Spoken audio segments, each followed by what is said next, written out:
So it's about Mercy Chinwo. You know this lady, she's a gospel musician.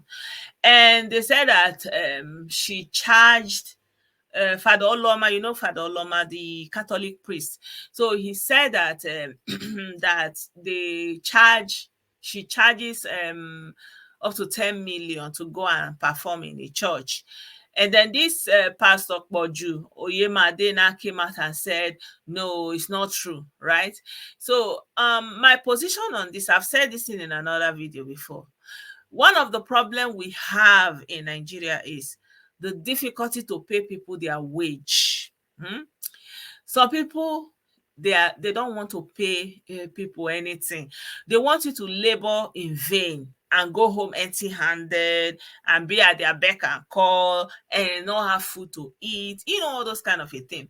So it was on the news that this lady, Mercy Chinwo, is collecting 10 million, or like she gets money to perform in the churches.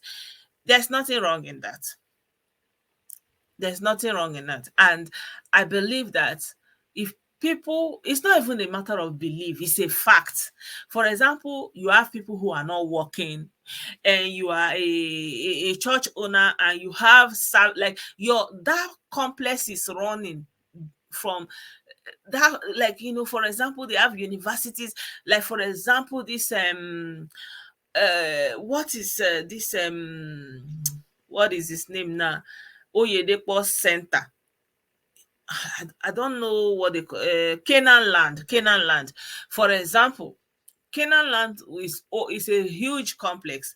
So it will have maybe security, will have people who are supposed to be doing different kind of activities to keep the place running. It's a job, because while you are doing that, you will not have opportunity to go and do any other thing. Like, even if you are jobless, you need time to go and look for a job.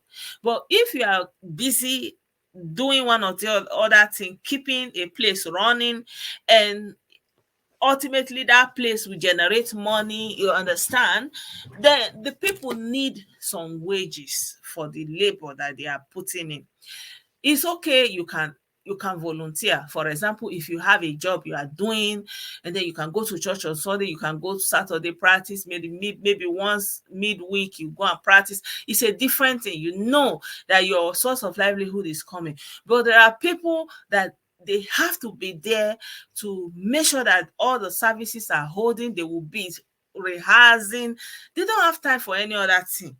They will be rehearsing, and then you have program, you have special program, you have invites, you understand. So, and they will be giving special numbers, and they have, and it's a band. You have those who play instruments, you have those who are singing, you have those who are doing like this, you have different people who are putting in work.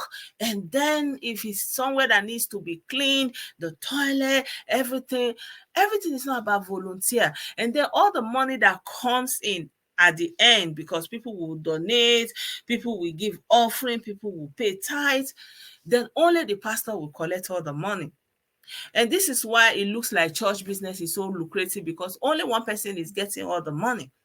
So if Mercy Chinwe is charging too much money, then you don't have to take her. There are many other people. And again, you can also invest that money in your own band, in your own music band in the church. For example, those your choristers, you can help them to produce record, to also become brand, right? So if you like what Pastor Chris did, that he pushed his artists. He has this Love World music school or something, and they produce producers. So in that case, they can be performing, because already they are also having income streams through other sources when people invite them, through their media, all those things, with their recordings. It's a job. So for example, the Father Oluoma that he's saying, he's a reverend father. And he's a reverend father. It is his profession. That is what he does for a living. And the church has to pay him. The church has to make sure that he has a place to live. The church has to give him, he's living off of that preaching that he's preaching. It's his job. So you cannot say, oh, because he's preaching for God, that they will not give him any money. That will be unfair, because how will he live? That's how people are going and stealing. How can somebody come to your church and sing for Monday? Sometimes they will hold 3 services, and the same choristers will wait and sing first service, second service, third service, right? And they will do rehearsals, and then they will go empty handed. It's unfair, right? And that's why so many people are frustrated. They are taking the whole youth for granted, and that's how people still, and that's how people look at the one that they feel is getting everything, and they can, they want to have access to what you have, because you are not even giving room for them to have something to eat and actually find any form of contentment with serving God or doing the work of God, because you leave them, you hang them high and dry. Some of them, maybe they are so talented as Mrs. Chinwo. If you can invest in them, and they will train them. You understand? They will train them, then you buy the materials that they need, and before you know, they will also be a band. They can play for your church members. Maybe they have programs. They will go there and pay, and they will pay them. It's a job, it's a skill, because the Bible said it, that the gift of a man maketh way for him, and the laborer is worthy of his wages.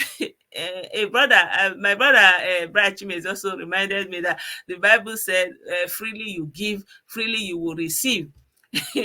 But in our world, we need to pay utilities. So you are able to only pay your utilities from the wages you get from the labor or the services you have offered. So if you have offered any services, it is only natural, it is only the right thing to do for you to get some compensation. Like, you don't have to be the highest paid, for example, like here most of the time, the people that will be cleaning the church, there's something they call 400 basis or 450 basis. I don't know how much it is now. So it's like part-time work, like 10 hours a week payment, and it is not tax inclusive. So at least they have that take home. So even if they are getting help from the government or anyway, that one will still be something from their own self. They will add it to their income. You can be doing something like that. So small ways to support families, and then they will have some dignity. They will have some small money. They can go and buy something. They can feed their children. You understand? Like, it's not going to take anything away from you. Instead of you to be buying 10 cars, 20 cars, and people are working in the church every time, and you are not giving them anything. And then you will not invite a big musical star, and you are willing to invest all that money in one day. And they are doing that because it's an advert. Because when you hear that Mercy Chinwo went to so church, you like, which church is that? And then it will draw traffic. They are basically chasing clouds with that kind of a thing. That's why they are willing to pay that amount. I don't know if it is true, Sha. I don't know if it is true. Well, some people say that it is not true, but I don't know. But what I know is that a laborer is worthy of his wages. So I keep saying this: do not allow yourself to be exploited. You can volunteer. Me myself, I've volunteered. I used to sing in the choir back in the day when I was going to school, or I was a chorister. I volunteer, but I try to make sure that, like, I do my things, and then weekend we go for rehearsal. On Sunday we sing during the service, right? So it's a kind of a volunteer, like I'm volunteering, I'm doing my service to God. But then I have my means of livelihood. It's not affecting it, because I'm making that extra time to make sure, because I want to, right? But it's different when, and if I'm not able to make it, for example, there's a Saturday that I'm not able to go for rehearsal. That means I will not be able to sing with them on Sunday. Service will still go on, because it's not depending on me. Eh?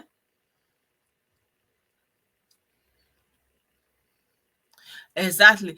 Yeah. Good evening, Ada. You understand? Wow. So Emefiele is gone. Have they removed him? Hello, Popola. I greet you.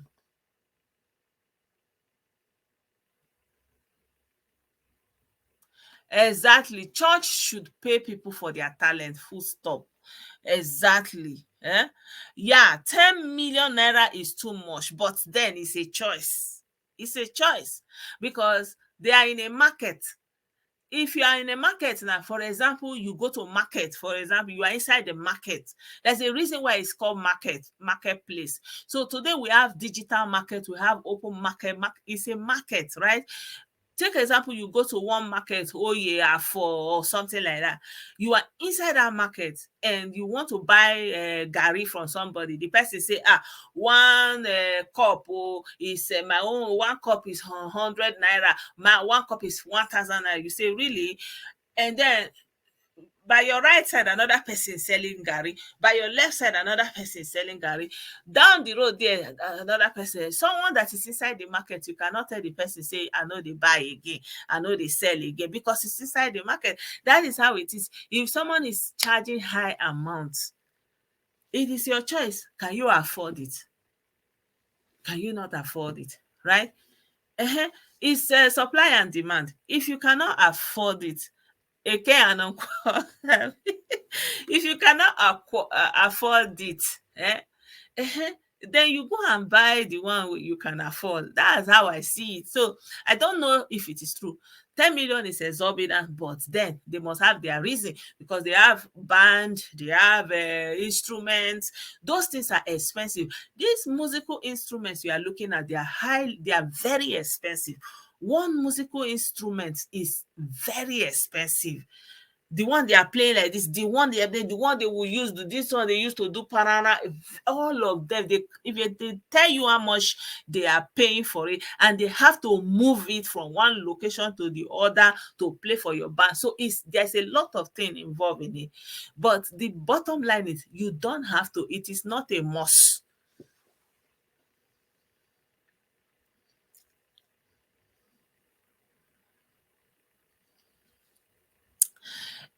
Spirituality needs money, because we are in a physical world. You cannot run church without money. It's not possible. So people have to give offering. Some people will donate money. Maybe there's something going on, you have to donate. There is no way you can do church without money. Even our Orthodox Anglican church, Catholic church, people go to school, train to become reverend, to become a catechist, to progress. People have to study, do bachelor. It's a profession, and they will earn a living from it. They will earn a living for it. So church is useful for the people that they will find use for it. We cannot blanket say church has no use. Church has its uses, and it's almost like a cultural thing again. So if you can pay the reverend, for example, Reverend Father Oluoma, he's a reverend father. The church provides his accommodation. He's not paying rent. He gets his salary. He gets food. Everything is free for him. I don't know, but I don't know how they operate. But at least the accommodation, I know. The car he's driving, I know, is from the church. So he has a lot of amenities that is coming through him preaching, being a reverend father, and also doing the work of God. And it's his profession, and he's worthy of his wage. And if church members want to bless him more than that, it is something that is worthy. It's not something you can say, how are you giving him, why are you not giving him? All these first generation pastor, maybe it is through that church that they are living life, building big house, riding big cars, because you cannot say they cannot be compensated. That's what they are doing year round. They are standing in, they are praying, they are preaching. A lot of people find their preaching important, useful, whatever. But so the important thing is, they don't have to finish church and be running up and down. Sometimes you can have a pastor that have a profession. Like if things are not too busy for him, maybe he can still have a shop, he can have a profession. Like I remember when I was my pastor used to work with one oil one big international oil company, right? Yeah. Yeah, he used to work there, and that was his main job. But he will still sacrifice time to hold the service, come to church, and after service, he will still have counseling for people who need someone to talk to, guidance, him and his wife and some of the people in the church. It was a reading church. So yeah, he had a means of living, he was working. And so if someone is faithful and kind in his mind, it will be better, it will be easy for him if he has a job, has a profession, he has a career, and he's also pastoring. You understand? So his focus is not to use the church money or something like that, but that is his passion. It's a different thing. So he will still get some benefits from being a pastor. He will have to also give is much of his time, much of his energy. Is all money. We are living in a physical world.